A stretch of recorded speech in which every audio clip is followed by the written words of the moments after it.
Hello. അപ്പം ഞാൻ എന്ത് പറയാൻ വന്നതെന്ന് വെച്ചാൽ മെഡിക്കൽ കോളേജിൽ പോയത് തൊട്ടുള്ള വിശേഷങ്ങൾ പറയാമെന്ന് ഞാൻ വിചാരിക്കുന്നു. ഇവിടെ അച്ഛൻ രാത്രി ഫുഡൊക്കെ കഴിച്ചിട്ട് ഒരു കുറ്റി പുട്ടും പഴമൊക്കെ കഴിച്ച് ഇരിക്കുകയായിരുന്നു. അപ്പോൾ രാത്രിയിലത്തേക്ക് ഒരു ഗുളികയുണ്ട്. ആ ഗുളിക കൊടുക്കാൻ വേണ്ടി അമ്മ പോയപ്പോഴത്തേക്കും ടാബ്ലറ്റ് കഴിക്കാൻ വേണ്ടി ഇങ്ങനെ ഇട്ടതും പെട്ടെന്ന് ഇങ്ങനെ സ്റ്റക്കായിട്ട് കൈ മുകളിൽ ഇങ്ങനെ സ്റ്റക്കായി നിന്നു. സ്ട്രോക്ക് പോലെ വന്നതാണ്, അറ്റാക്കിൻ്റെ ചെറിയൊരു തുടക്കമെന്നാണ് ഡോക്ടർ പറഞ്ഞത്. അപ്പം കൊച്ചിച്ചനെ വിളിച്ച് കൊച്ചിച്ചൻ കാറെടുത്തുകൊണ്ട് വന്നു. അതിന് മുമ്പിട്ടുള്ള ഒരു കോമഡി എന്ന് പറയുന്നത് ഷർട്ട് എടുക്കുമല്ലോ, ഷർട്ട് ഇടാതെ തന്നെ ഇരുന്നത്. അപ്പോൾ ഷർട്ട് എടുത്തപ്പോൾ ഞാൻ എടുക്കുകയാണ്, സ്ട്രോക്ക് ഒന്നിങ്ങനെ സ്റ്റക്കായി നിൽക്കുകയാണ് ആള്.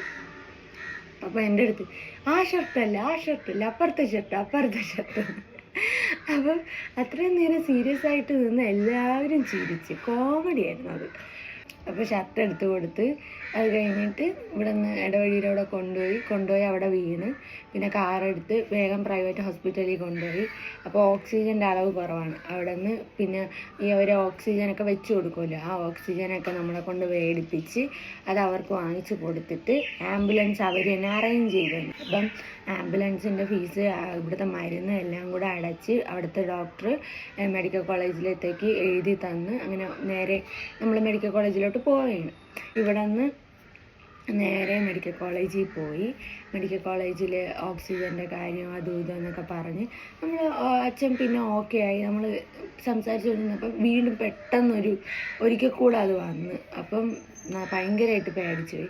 പിന്നെ ഓരോരോ ടെസ്റ്റ്, തലയുടെ സ്കാന്, എക്സ്റേ ഇതൊക്കെ എടുത്തിട്ട് നമ്മളെ എല്ലാം എഴുതി 5 ദിവസത്തെ ഇഞ്ചക്ഷൻ ഉണ്ടെന്ന് പറഞ്ഞ് അത് കഴിഞ്ഞിട്ട് നമുക്ക് ഇവിടുന്ന് പോകാൻ പറ്റുള്ളൂ എന്ന് പറഞ്ഞു ഡോക്ടർ. അങ്ങനെ വാർഡ് 2 കിട്ടി.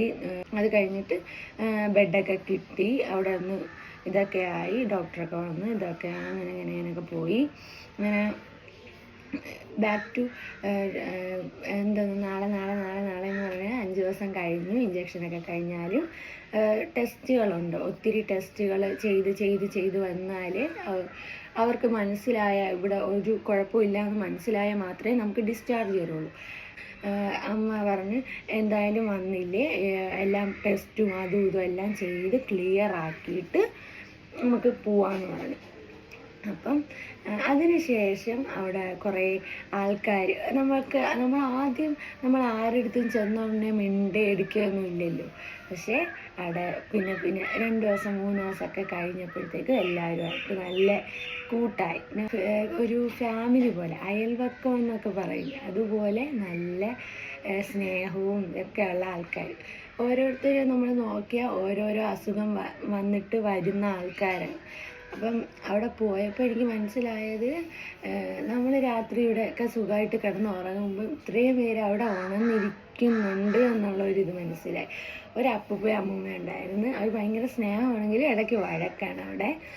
പിന്നെ ഒരു ഹസ്ബൻഡ് ആൻഡ് വൈഫ് ഉണ്ടായിരുന്നു. ആ ചേച്ചിയാണ് ചേട്ടൻ്റെ എല്ലാ കാര്യങ്ങളും നോക്കുന്നത്. ആ സ്നേഹത്തിന് ഒന്നും പറയാനില്ല. പിന്നെ ഒരു ചേച്ചി ഒരു ഉപ്പായും ഉണ്ടായിരുന്നു. എന്നുവെച്ചാൽ ഉപ്പാക്ക് സ്ട്രോക്ക് പോലെ വന്ന് ചെറിയ ക്യാൻസറിൻ്റെ ഒക്കെ ഒരു തുടക്കമായിരുന്നു. ആ ചേച്ചിയാണ്, ഉപ്പാൻ്റെ മോളാണ് എല്ലാം നോക്കുന്നത്. പിന്നെ ഒരു അമ്മൂമ്മ അപ്പൂപ്പനും വേറെ ഉണ്ടായിരുന്നു. അങ്ങനെ നല്ല കുറച്ച് ആൾക്കാർ ഫ്രണ്ട്സൊക്കെ ആയപ്പം നല്ല കൂട്ടായി. പിന്നെ അവിടെ നിന്ന് പോകാനേ തോന്നുന്നില്ല.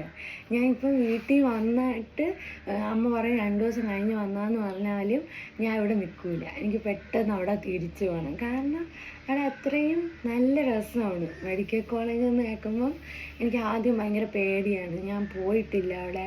പിന്നെ ആംബുലൻസിൽ പോയിട്ട് ഇതൊക്കെ ഭയങ്കര ഫസ്റ്റ് എക്സ്പീരിയൻസ് ആണ്.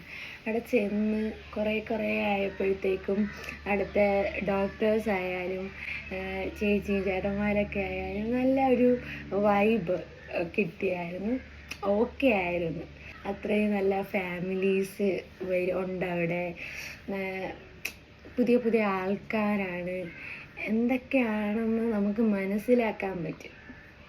അത് കഴിഞ്ഞ് അച്ഛന് ലാസ്റ്റ് ടെസ്റ്റൊക്കെ ഉണ്ടായിരുന്നു. പിന്നെ ഒരു ടെസ്റ്റ് 25-ാം തീയതിയാണ് കിട്ടിയത് ഈ മാസം. അപ്പം അത് ഒക്കെ ആയപ്പോഴത്തേക്കും നമ്മളെ ഡിസ്ചാർജ് ചെയ്ത് പിന്നെ അടുത്ത OP ഇടാമെന്ന് വന്നാൽ മതി എന്ന് പറഞ്ഞു. അങ്ങനെ ഹോസ്പിറ്റൽ ജീവിതം അവസാനിപ്പിച്ച് ഒരാഴ്ചയും 3 ദിവസം ഹോസ്പിറ്റൽ ലൈഫ് എൻജോയ് ചെയ്തിട്ട് തിരിച്ച് റിട്ടേൺ ഹോമാണ്. ബസ്സിലാണ് വന്നത്. ബസ്സിൽ നിന്ന് വന്നിട്ട് പിന്നെ ഓട്ടോ പിടിച്ച് ഇങ്ങോട്ട് വന്നു. ഇനി ഇങ്ങനെ വരാതിരിക്കട്ടെ. സ്റ്റോക്കാണ്, പുകവലിക്കുന്നതൊക്കെ കൊണ്ടുവരുന്നതാണ്. പക്ഷെ നമുക്ക് അങ്ങനെ പ്രെഡിക്റ്റ് ചെയ്യാൻ പറ്റത്തില്ല. സ്ത്രീകൾക്ക് വരുന്നവരുണ്ട്, കുട്ടികൾക്ക് വരുന്നവരുണ്ട്. അപ്പം നമ്മൾ അതൊക്കെ നോക്കുകയാണെങ്കിൽ അവരൊന്നും സിഗരറ്റ് വലിച്ചിട്ടും കുടിച്ചിട്ടും ഒന്നും അല്ലല്ലോ വരുന്നത്. അപ്പം അത്രയേ ഉള്ളൂ. അപ്പോൾ okay, thank you, bye bye.